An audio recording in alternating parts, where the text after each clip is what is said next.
अब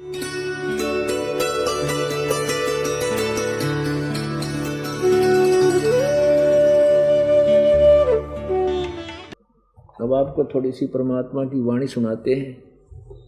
कहते हैं एक आधी वे थोड़ी बहुत बूरा भी खानी चाहिए, मीठा। जब परमात्मा कबीर जी ने सुदर्शन रूप धारण किया हुआ था और पांडव और श्री कृष्ण उनको लाए थे वहाँ से अपना यज्ञ संपूर्ण कराने के लिए, उस समय का प्रकरण आदरणीय गरीबदास साहिब जी ने परमेश्वर की वो प्रक्रिया लिखी है। जैसे जैसी वो यज्ञ के दौरान जो परमात्मा के साथ उनकी वार्ता हुई श्री कृष्ण और पांचों पांडव की। पांचों पांडव संग हैं छठे कृष्ण मुरार, चलिए हमारी यज्ञ में हे समर्थ सिरजनहार। श्री कृष्ण जी और पांचों पांडव, वो कृष्ण मुरारी और पांचों पांडव वहां गए भगवान के दरबार में, झोपड़ी में, जहाँ श्री सुदर्शन जी के रूप में भगवान कबीर जी यानी करुणा में बैठे थे सुदर्शन रूप में। पांचों पांडव संग हैं छठे कृष्ण मुरार, चलिए हमारी यज्ञ में समर्थ सिरजनहार। पांडव यज्ञ अश्वमेघ में सतगुरु किया पियान, पियान माने प्रस्थान किया। पांचों पांडव संग चले और छठा भगवान। पांचों पांडव यज्ञ अश्वमेघ में वाल्मीकि की देह, शंख पचायन बजा दिया हमारा क्या नहीं संदेह। सुपच रूप धर आइया सतगुरु पुरुष कबीर, उस सुपच रूप धर के सुदर्शन का रूप बना के आगे वो सतगुरु पुरुष कबीर। सुपच रूप धर आइया सतगुरु पुरुष कबीर, तीन लोक की मेदनी जहाँ सुर नर मुनि जन भीड़। वहाँ तीन लोक की सेना बैठी थी, 33 करोड़ देवता, 88,000 ऋषि, भाई माँ ये सब बैठे थे वहाँ पर। दुर्वासा के से ऋषि और वशिष्ठ जैसे तोप बैठी थी वहाँ पर, जिनको बड़े महान ऋषि बोलने थे। 9 नाथ 84 सिद्ध, उनसे वह सारी कहते हैं वह सारी भीड़ वहाँ बैठी थी, किसी से कोई लाभ नहीं हुआ। सुपच रूप धर आइया सब देवन का देवे, कृष्ण चंद्र पग धोइया करी तास की सेव। पांडव यज्ञ अश्वमेघ में आए नजर निहाल, जमराजा की बंद में खलहल पड़ा कमाल। सुपच रूप को देख कर द्रौपदी मानी शंख, जान गए जगदीश गुरु बाजे नाही शंख। सुपच रूप को देखकर और द्रौपदी मानी शंख, क्योंकि कैसा जो है संत है क्या कि शंख बजा होगा जब इसने, जो वैसे छोटी जाति का खाना भी ना आता इसमें। 56 भोग संयोग करे किन्ने पंचग्रास, द्रौपदी के दल दुई थी नहीं था दृढ़ विश्वास। 56 भोग न भोगिया किन्ने पंचग्रास, और खड़ी द्रौपदी उन्मनी व घाल रही थी सांस गाल रही थी वह। सुपच रूप को देख कर द्रौपदी मानी शंख, जान गए जगदीश गुरु नो बाजत नाही शंख। बोले कृष्ण महाबली ही क्यों बाजा नहीं शंख, जान रहा है जगदीश गुरु ये काटत है मन बंक। अब कृष्ण जी को पता चला भी शंख क्यों नहीं बाजा इस महापुरुष के भोजन खाने से, तो कहते हैं वो जान गए, पहचान गए कृष्ण जी कि द्रौपदी का बड़ काढ़ है, मन का बंक, इसकी मरोड़ काढ़ है। या मन में पता नहीं क्या बकवाद सोच लिया, मैंने इतना बढ़िया भोजन बनाया है, आहार बनाया। तो द्रौपदी को श्री कृष्ण जी ने कहा था, द्रौपदी अपने घर में रोटी खाकर सब सोए सूखी आली, तो किस किसी ने पूड़े खुआ है रोज। ये तो एहसान किया तेरे ऊपर, ये महापुरुष भगत आ गए तेरे और भोजन पखा गए, तेरा कुछ पुण्य बन गया, शुक्र मना इस महापुरुष का। तो क्या कहते हैं, द्रौपदी दिल को साफ कर चरण कमल लो लाए, वाल्मीकि के बाल सम त्रिलोकी नहीं पाए। ये तुन के वाल्मीकि सा दिख है, हरिजन यो शेड्यूल कास्ट सा दिख है ना, इतना यो सुदर्शन इसके एक बाल के बराबर भी ये 3 लोक नहीं है, इतना समर्थ शक्ति युक्त है। चरण कमल को धोए कर ले द्रौपदी प्रसाद, तेरा अंतर सीना साफ होवे जगह सकल अपराध। इस महापुरुष के चरण धो कर पी रे, तेरा कुछ पाप कट जाता है, उस नरमात्मा हो तेरी कुछ सफाई आवे, तेरे पाप कटे कुछ कम हो। करी कृष्ण भगवान को चरणामृत सो प्रीत, शंख पचायन जब बजाहा द्रौपदी दी लिया द्रौपदी सीत। 12 कोट पंडित जहां ब्रह्मा विष्णु महेश, उस यज्ञ में आए हुए थे 12 करोड़ ब्राह्मण पंडित और ब्रह्मा विष्णु महेश। और चरण लिए जगदीश को जिसको रटता शेष, वाल्मीकि के बाल से मैं नाही तीनों लोक, स्वर्णर मुनि जन कृष्ण शोधे पांडव पाई पोख। पांडव यज्ञ अश्मेघ में शंख पचायन टेर, 12 कोट पंडित जहां पड़ी सबन की मेर। अब क्या बताते हैं कि पांडव यज्ञ अश्मेघ में वहां शंख पंचायन 5 मुंह वाले शंख का ढूंढा ठा दिया टेर, और 12 करोड़ पंडित बैठे थे, क्या ना वशिष्ठ मुनि जैसे, और उनकी पड़ी सबन की मेर। वह चौधरी पाके बैठे थे, सारे की वह ढहगी वह मरोड़, सारे गिर सब आप को बोलन जोगा नहीं रहा। स्वर्गलोक के देवता किने न पूरा नाद, और वो 33 करोड़ देवता रहे थे स्वर्ग के, उन तभी शंख नहीं बजा। और सुपथ सिंहासन बैठते हैं बाजा अगम अगाध, पंडित 12 कोट थे सहदेव से सुरबीन, और 88 देव में है कोई न पद में लीने। कहते 88,000 ऋषिया में भी कोई भी यथार्थ भक्ति युक्त नहीं था, सत्य भक्ति युक्त नहीं था, कोई भी पद में लीन नहीं था, सत्य भक्ति नहीं कर रहा था। यहां बात फिर बिगड़गी कि क्या ब्रह्मा विष्णु महेश थे, वे भी सत्य भक्ति नहीं करते थे? क्या उनके पास भी सत्य भक्ति नहीं थी? 88,000 ऋषि, 12 करोड़ ब्राह्मण और ये 9 नाथ, नहीं, किसी के पास भी यथार्थ भक्ति नहीं थी। ये प्रमाण हमें हमारे सदग्रंथ देंगे, तब हमारा दिल डटेगा कि परमात्मा ने अपने सूक्ष्म वेद में सच्ची कह रखी है। अब ये प्रकरण फिर दिखाना होगा, क्योंकि ये एक सामूहिक शिक्षा स्थल है हमारा सत्संग, और इसमें स्टूडेंट श्रोता बदल जाते हैं। और ये प्रसंग ऐसा चल रहा है कि इस समय अगर ये कंसेप्ट क्लियर ना होया तो इस जो हम दास ये बना रहे हैं, साथ के साथ बच्चे इसको रिकॉर्डिंग कर रहे हैं, CD बनावेंगे, तो सुनने वाला श्रोता ने कहेगा महाराज जी तो अपने कबीर जी ने वैसे ही सिर पर धर रहा है, इसको सबसे बड़ा बतावा है। तो इसके लिए कंसेप्ट क्लियर करना जरूरी हो गया है। क्या कंसेप्ट है कि विष्णु ब्रह्मा ने ब्रह्मा विष्णु शिव ने कितना ज्ञान है, और इन ब्राह्मणों ने ऋषियों को कितना ज्ञान था, और दुर्गा तक के ज्ञान के बीच में सारा पोल खुल जाएगी। वो नहीं कहा ब्रह्म तो ऊपर कोई भगवान नहीं, उसकी पूजा करो बस। अब देखिएगा यह श्रीमद् देवी भागवत यानी देवी पुराण,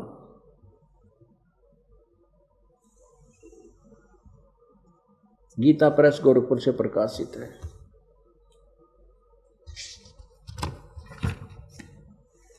संक्षिप्त श्रीमद् देवी भागवत, सचित्र मोटा टाइप, केवल हिंदी। इसके संपादक कौन है? हनुमान प्रसाद पोदार चिमनलाल गोस्वामी। ये कहाँ से प्रकाशित और छपी है? प्रकाशक में मुद्रक हैं गीता प्रेस गोरखपुर, गोविंद भवन कार्यालय कोलकाता का संस्थान। इसके 28 पृष्ठ को पढ़ेंगे हम।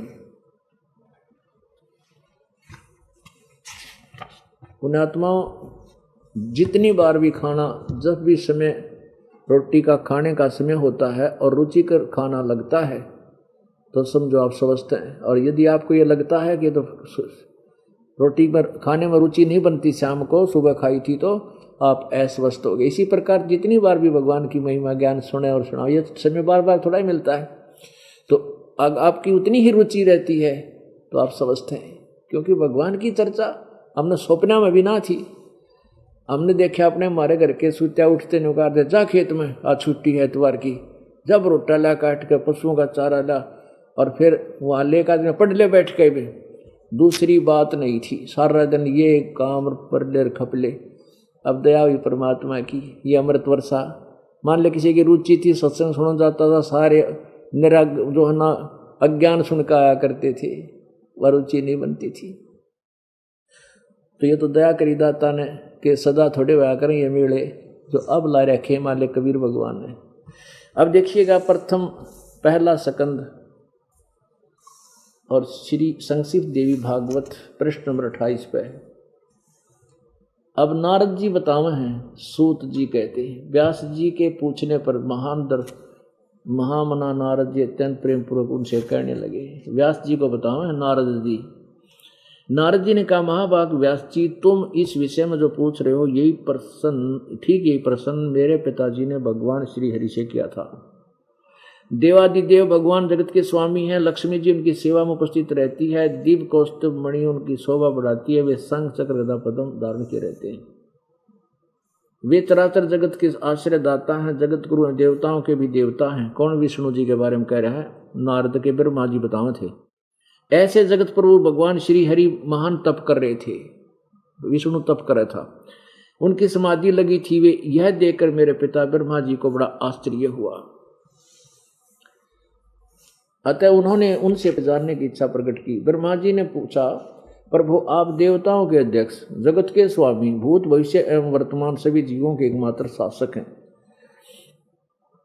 भगवान फिर आप क्यों तपस्या कर रहे हैं और किस देवता की आराधना में ध्यान मगन है, किस भगवान की भक्ति कर रहे हो? मुझे असीम आश्चर्य ये हो रहा है कि आप देवेश्वर एवं सारे संसार के शासक होते हुए भी वे भी समाधि लगाए बैठे हैं। अब श्री विष्णु जी क्या जवाब देते हैं? ब्रह्मा जी के विनित वचन सुनकर भगवान श्री हरि यानी विष्णु जी कहने लगे, ब्रह्मन सावधान होकर सुनो, मैं अपने मन का विचार व्यक्त करता हूँ। देवता दानव मानो सब यही जानते हैं कि तुम सृष्टि करते हो, मैं पालन करता हूँ, शंकर संहार क्या करते हैं, किंतु फिर भी वेद के पारगामी पुरुष अपनी युक्ति से सिद्ध करते हैं कि रचने पालने और संहार करने की जो योग्यता हमें मिली है उसकी अधिष्ठात्री शक्ति देवी है, यानी दुर्गा है। हम सभी उस शक्ति के सहारे ही अपने कार्य में सदा सफल होते हैं। सुवर्त प्रत्यक्ष और परोक्ष दोनों उदाहरण मैं तुम्हारे सामने रखता हूं, सुनो। यह निश्चित है कि उस शक्ति के अधीन होकर ही मैं शेषनाग की सैया पर सोता हूँ, सृष्टि होने पर जाग जाता हूँ और मैं सदा तप करने में लगा रहता हूँ। ये तप किसी वेद में ना गीता में कहीं नहीं लिखा। उस शक्ति के शासन से मैं कभी मुक्त नहीं रह सकता। कभी अवसर मिला तो लक्ष्मी के साथ सुखपूर्वक समय बिताने का सौभाग्य प्राप्त होता है। मैं कभी तो दानों के साथ युद्ध करता हूँ। अखिल जगत को भय पहुँचाने वाले दैत्यों के विकराल शरीरों को शांत करना मेरा परम कर्तव्य हो जाता है। और फिर क्या बताऊँ आखिर में, ये 29 नंबर पृष्ठ है और पहला स्कंद ही चल रहा है। 28 पढ़ लिया, 29 पढ़ रहे हैं अभी हम। मुझे सब प्रकार से, विष्णु जी कह रहे हैं, मुझे सब प्रकार से शक्ति यानी दुर्गा के अधीन होकर रहना पड़ता है। उन्हीं भगवती शक्ति का, दुर्गा का मैं निरंतर ध्यान किया करता हूँ। ब्रह्मा जी, मेरी जानकारी में इन भगवती शक्ति से बढ़कर कोई दूसरा भगवान नहीं, देवता नहीं। और तेरे की अब आलिया उड़ श्री कृष्ण जी के ज्ञान का, विष्णु जी के ज्ञान का। ये कहता कि मेरी जानकारी में दुर्गा तो ऊपर कोई भगवान कोई ना, मत इससे की भक्ति कराया करूं। अब दुर्गा क्या कहती है 562 पृष्ठ पे, दुर्गा कहती है कि ब्रह्म की साधना करनी चाहिए, वो ब्रह्म एकमात्र वही भगवान है और सब बातें छोड़ दो, उसकी भक्ति करो। ये देखिएगा, ये 7वां स्कंद और श्री संक्षिप्त देवी भागवत 562 पृष्ठ। देवी के द्वारा हिमालय को ज्ञानोपदेश, ब्रह्म स्वरूप का वर्णन। श्री देवी जी कहने लगी, पर्वतराज इस प्रकार जो ऊपर बताया है, योग युक्त होकर मुझ ब्रह्म स्वरूपा देवी का ध्यान करे। यह ध्यान आसन पर लगाकर बलीभूत ऐसे फिर कहती है कि उस ब्रह्म का स्वरूप बताया जाता और ब्रह्म के विषय में बताती है। उस ब्रह्म का स्वरूप क्या स्वरूप है यह बतलाया जाता है, जो प्रकाश रूप सबके अत्यंत समीप में स्थित हृदय रूपी गुहा में स्थित होने के कारण गुहचर नाम से प्रसिद्ध अर्थात परम प्राप्य है। वह समस्त प्रजा के ज्ञान से परे है, अर्थात किसी की बुद्धि माने वाला नहीं है। तुम जानो, जो परम प्रकाश रूप है, जो सूक्ष्म से अति सूक्ष्म है, जिसमें संपूर्ण लोक और इन लोकों में निवास करने वाले प्राणी स्थित हैं, वही ये अक्षर ब्रह्म है। यह दुर्गा की सुन ले, उससे कदे ब्रह्म क्या है, कदे अक्षर पुरुष, अक्षर ब्रह्म। और वही सबके प्राणी हैं, वही सबकी वाणी है और वही सबके मन है। यह परम सत्य और अमृत अविनाशी है। ये 563 पृष्ठ पर आ गया तत्व है। सौम्य उस वेदने योग्य लक्ष्य का तुम वेदन करो, यानी उसी को टारगेट बनाओ, मन लगाकर उसमें तन्मय हो जाओ। सौम्य उपनिषद में कथित महान अस्त्र रूप धनुष लेकर उस पर उपासना द्वारा तीक्ष्ण किया हुआ बाण संधान करो। अब और फिर भावनागुत चित्त के द्वारा उस बाण को खींचकर उस अक्षर रूप ब्रह्म को ही लक्ष्य बनाकर वेदन करो। परवण यानी ओम तो धनुष है, ओम तो उसका मंत्र है, जीवात्मा बाण है या भक्ति करे, और ब्रह्म उसका टारगेट हो, यानी ब्रह्म की पूजा करो। ओम मंत्र का जाप करके जीव को चाहिए ब्रह्म का जाप करे, उस एकमात्र परमात्मा को जाने, दूसरी सब बातें छोड़ दे। यह अमृत रूप परमात्मा के पास पहुंचने का पुल है। संसार समुद्र पार होकर अमृत रूप परमात्मा को प्राप्त कराने का ये सुलभ साधन है। जिस प्रकार रथ के ऐसे ऐसे उस हृदय में ही विधि पूर्व रूप में प्रकट होने वाले पर ब्रह्म संचरण करता है, अंतर्यामी रूप से वर्तमान रहता है। इस आत्मा का यानी भगवान का आत्मा का ओम के जाप के साथ ध्यान करो। इससे अज्ञान में अंधकार सर्वथा परे और संसार समुद्र से उस पार जो ब्रह्म है उसको पा जाओगे, तुम्हारा कल्याण हो। दुर्गा कहे ओम का जाप कर ब्रह्म ने प्राप्त कर ले, उसकी पूजा करो और अन्य सब बातें छोड़ दे, दूसरी सब बातें छोड़ दे, उस परमात्मा को जानो। और यह सबका आत्मा ब्रह्म की पूजा करो। वो ब्रह्म लोक दिव्य आकाश में स्थित है, सत्सा है।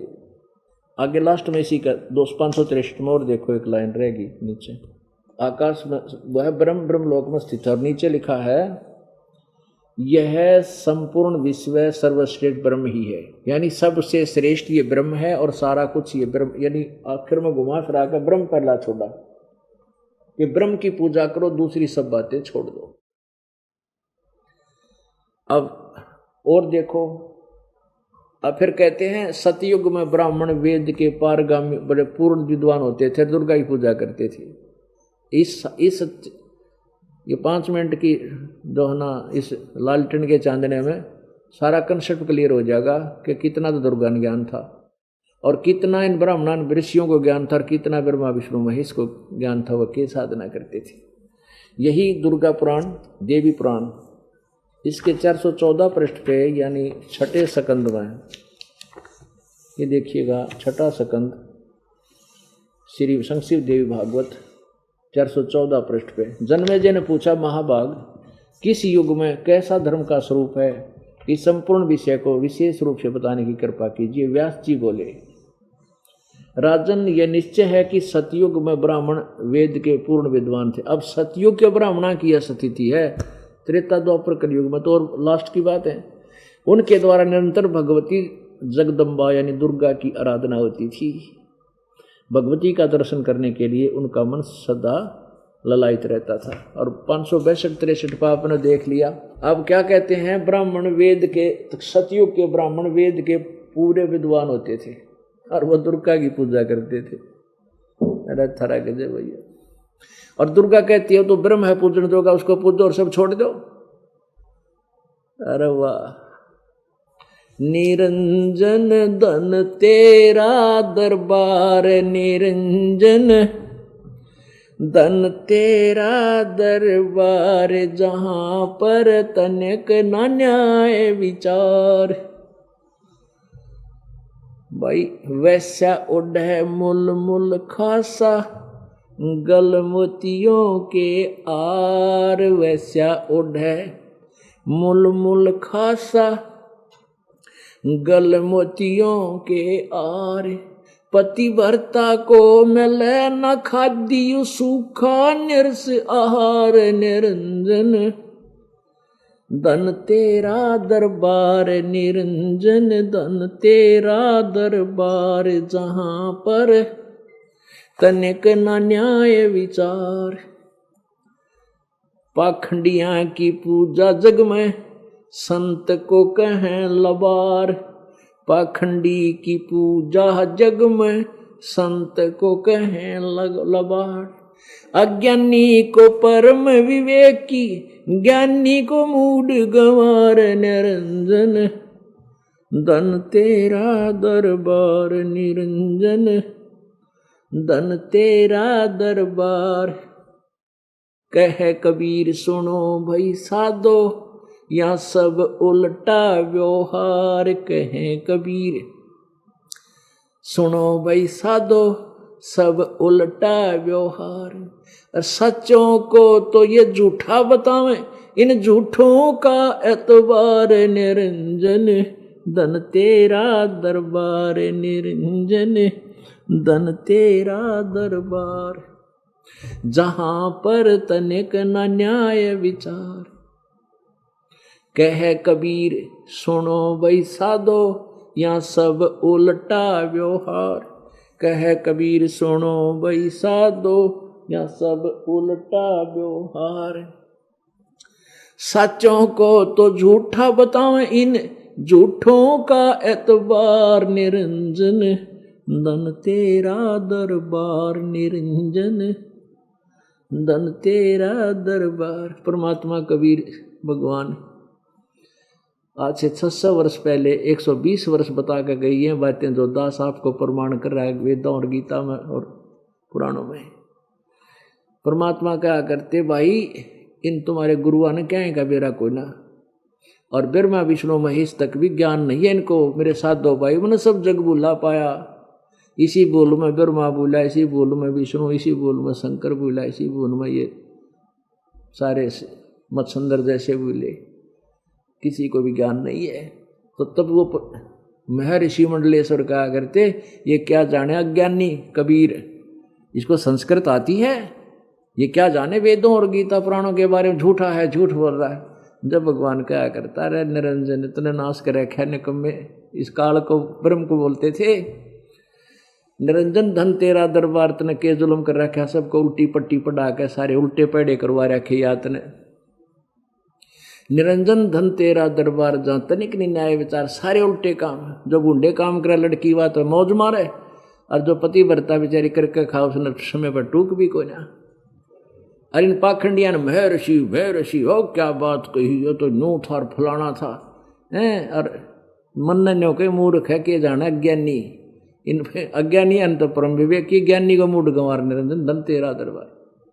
अरे इन झूठा की बात पर यकीन कर रहे ब्रह्मा विष्णु अजरवर है सर्वेश्वर है अमर है फलान है मृत्युंजय है कालंजय है और ये झूठे जो सारी उल्टी कहानी सुनाते हैं थरे गुरु और इस मुझ सच्चे ने ये झूठा बताओ ने झूठा का एतबार था रहे आज वो क्लियर होगी सारे कंसेप्ट के सचमुच ये न कहेगा मेरा नहीं था हुआ भाई वो क्या कर दे। पंडित द्वादश कोटे थे सहदेव से सुरबीन 88 देव में कोई न पद्म लीने 88,000 देवता और 12 करोड़ ब्राह्मण कहते इनमें भी कोई पद्म लीन नहीं था इनको कोई यथार्थ ज्ञान नहीं था। ये क्लियर हो गया आपके समक्ष।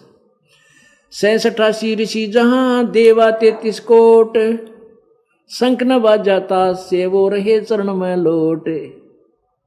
पंडित 12 कोटे हैं और 83 सिद्ध शंख न बाजाता से वो पिए मान का मध्य। अब वहाँ 33 करोड़ देवता 12 करोड़ ब्राह्मण 84 सिद्ध बैठे थे उन तभी शंख नहीं बजा क्योंकि वो तो मान बढ़ाई की भांग पी रहे थे। पिए मान का मध्य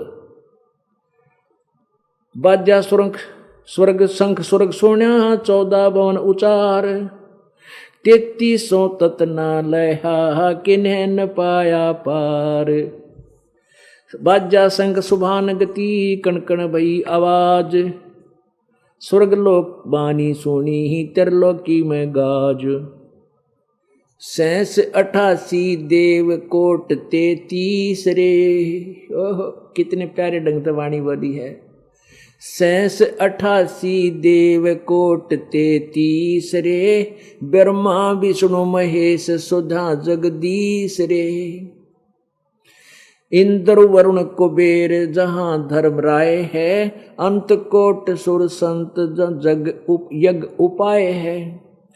पंडित 12 कोट विपर सहदेव से, और खेवट बिना जहाज कहो कौन खेव से। ओए होए।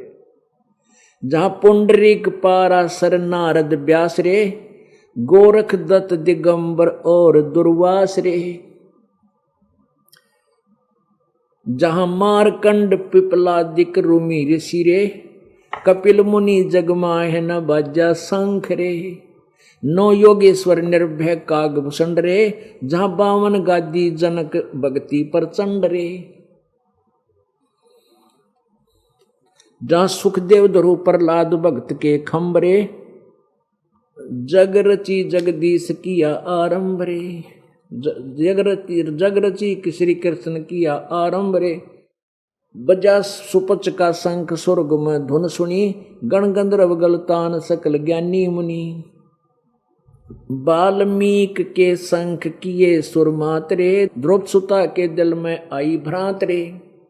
कणकण बाजा शंख स्वर्ग में सैल रे, पांडव ताप बिंधंस किए सब मैल रे। ऐसा अजरज कीन शीस दीन के शीश धरी, हरिया में भूप कहता दास गरीब धनी नर कबीर हरि। ऐसी अद्भुत लीला करके कहते हैं सुपद सुदर्शन के सिर पर धर दी। मेरे बच्चे ने सुदर्शन ने शंख बजा दिया। यज्ञ रची जब ये पांडव राजा, नो नाथो ने नादू बाजा। 84 सिद्धि सब मोहे, पूर्ण ब्रह्म ध्यान नहीं जो है। पुणात्माओं, ये वो सूक्ष्म वेद है जिसके विषय में गीता जी अध्याय नंबर 4 के श्लोक नंबर 32 में कहा है कि वो सच्चिदानंद घन की वाणी में उन्होंने अनुवाद गलत किया है। अनुवादकर्ताओं ने ब्रह्म वेद की वाणी लिख दिया, ब्रह्मण का अर्थ कर दिया वेद, जबकि 17वें अध्याय के 23वें श्लोक में ब्रह्मणे का अर्थ है सच्चिदानंद घन ब्रह्म। और ये सही अर्थ है। ये जहाँ विचलित हो जाते थे, ये अडंगा करते थे ज्ञान का, उड़े गोबर कर बैठे थे। अब सच्चिदानंद घन की वाणी में इस कबीर परमात्मा ने अपनी महिमा, अपना ज्ञान सर्व कबीर जी ने गरीबदास जी के अंतःकरण में फैक्स कर रखा था, और वही बोल रही है परमेश्वर की महिमा को। यज्ञ रची जब पांडव राजा, नो नाथों ने नादू बाजा। जब पांडवों ने यज्ञ रची तो 9 नाथों से भी शंख नहीं बजा। 84 सिद्ध रिद्धि सब मोहे, पूर्ण ब्रह्म ध्यान नहीं जो है। वहां 84 सिद्ध रिद्धि सिद्धि करे बैठे थे, तो उन्होंने पूर्ण ब्रह्म ध्यान नहीं जो है, उस पूर्ण परमात्मा की भक्ति उन्होंने करी नहीं। कोट 33 यज्ञ के माही, सुर नर मुनि जन गिनती नाही। 56 कोट जहां थे यादो, जिनसे नाही बाजा ना दो। अरबों वक्ता वेद उचारी, ना भई शंख यज्ञ संपूर्ण सारी। 60 दर्शन की गिनती नाही, अनाथ जीव जी में बहु माही। सुर नर मुनि जन तपासिनासी, दंडी वृक्त बहुत उदासी। काम धेनु कल्प कृषि लाए, 3 लोक के सुर नर आए। 5 पांडव कृष्ण शरीरा, जिनसे यज्ञ नहीं भई थीरा। 5 पांडव श्री कृष्ण समेत भी उनसे भी यज्ञ पूर्ण नहीं हुई। एक वाल्मीक नीचे कुल साधु, जिन शंख पचायन पूरे नादू। और गणों माया के पूता, ब्रह्म जोगनी सभी धूता। कहते हैं कि वाल्मीक छोटे कुल का संत, और जिसने शंख बचाने का डुंडा उठा दिया। और कहते हैं ये और गणों माया के पूता, ये तो माया के पुजारी थे, माया के बेटे, और ये इस माया ने इनको विचलित किया हुआ था, ये भगवान नहीं चाहते थे। अब इसमें सभी के विषय में बताया है कि 688 देव कोट 33 रे, ब्रह्मा विष्णु महेश सुधा जगदीश रे। यहाँ के भगवान सहित बैठे थे वहां पर ब्रह्मा विष्णु महेश जैसे।